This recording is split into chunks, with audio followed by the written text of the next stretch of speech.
We always picture Canada as the land of friendly faces and expansive landscapes. But guess what?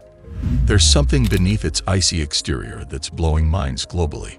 Now, we all know Canada is vast, right? Like it's the second largest country globally, and most of it is still untouched wilderness.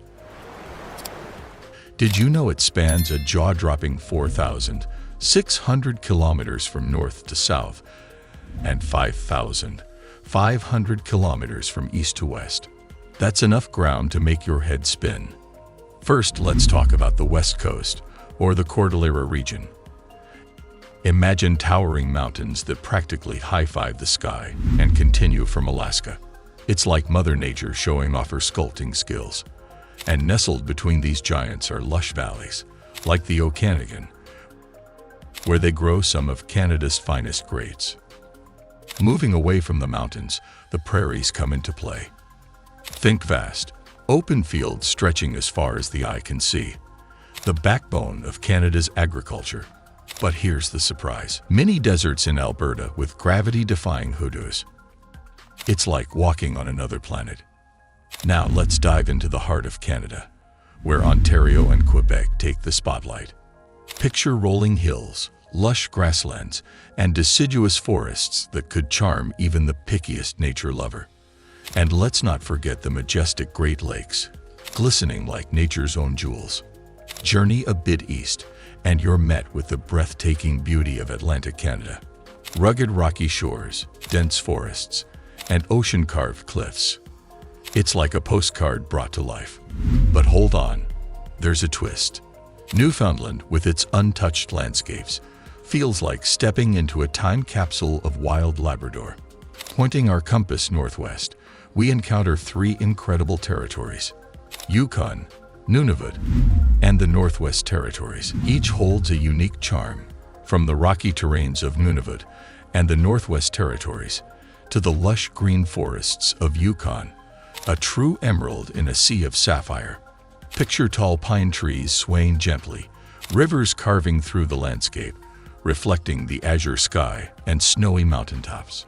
It's a mesmerizing blend of untouched wilderness and natural wonders. This may sound like a scene from a fantasy novel. Few dare to tread here, but those who do witness a land home to enchanting creatures like polar bears, seals, and the mystical narwhals. Now let's shift our focus to Canada's broader climate narrative.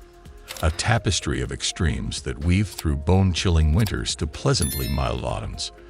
Yes, winters are cold, with temperatures plunging to minus 20 degrees Celsius, creating roads that mimic ice skating rinks.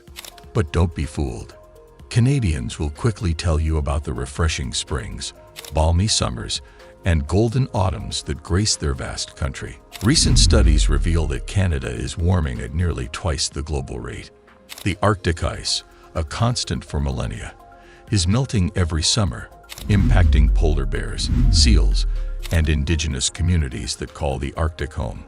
The ripple effect extends globally, with rising sea levels threatening coastal cities worldwide. But fear not, for Canada is not sitting idle. Proactive in the face of climate change, the country is implementing strategies like green infrastructure development and the adoption of renewable energy sources. These actions underline Canada's commitment to safeguarding our planet. Now, we're not talking about your average ponds.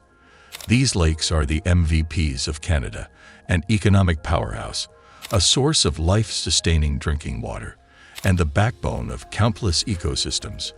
Imagine the Great Lakes. They're not just pretty, they're vital. But beyond these giants, there's a concern bubbling beneath the surface. Pollution, over-extraction, and climate change are playing a game of havoc with Canada's freshwater systems. Speaking of diversity, Canada's vast terrains are a home for all sorts of critters. From the woodland caribou to the spotted owl, their existence is hanging by a thread due to human activities and habitat changes. Canada, being the superhero it is, has donned its conservation cape. National parks and protected areas are the knights in shining armor, providing sanctuaries for these species to thrive. And here's the twist. Indigenous communities are the unsung heroes in this saga. Armed with traditional ecological knowledge, They're not just coexisting with nature. They're leading the charge in conservation. Now, imagine the pristine coasts of Canada, visually stunning and teeming with life. But wait, they're in trouble. Overfishing is like the villain in this aquatic adventure. We used to think the fisheries were invincible, but surprisingly, they're not. Sustainable fisheries management is the superhero, working tirelessly to ensure that we fish responsibly and keep the aquatic ecosystem in balance. Enter marine protected areas, MPAs, the underwater superheroes. These areas are like national parks for marine life, ensuring biodiversity thrives and overfish areas get a breather. Canada is on a mission to protect 25% of its oceans by 2025. Talk about ambitious goals. But hey, while we're enjoying the ocean view, let's not forget about the rising sea levels. It's like nature's own thriller, with polar ice melting and sea levels doing the limbo. Coastal communities are facing floods, erosion, and habitat loss. Scientists are on the case, studying patterns, predicting the future, and helping communities brace for impact. Now let's talk legal. The Canadian Environmental Protection Act, CEPA, is the law of the land, literally. It's like the superhero code, addressing pollution, toxic substances, and all things environmental. The feds set the stage, but the provinces take the spotlight, ensuring policies aren't just top-down, but consider the local flavor. And on the global stage, Canada isn't just a bystander, it's the leader.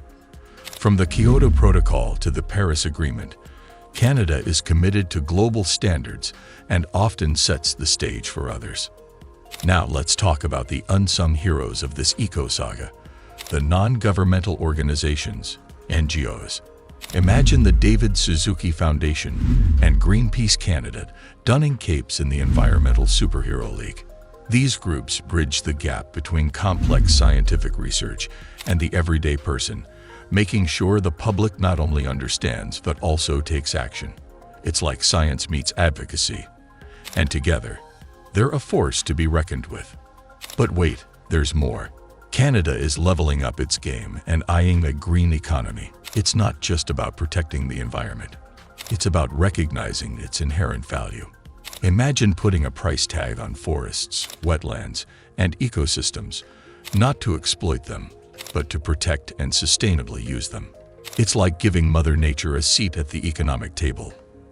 Environmental studies in Canada are booming, reflecting the country's vast wonders and the pressing need to find this delicate balance.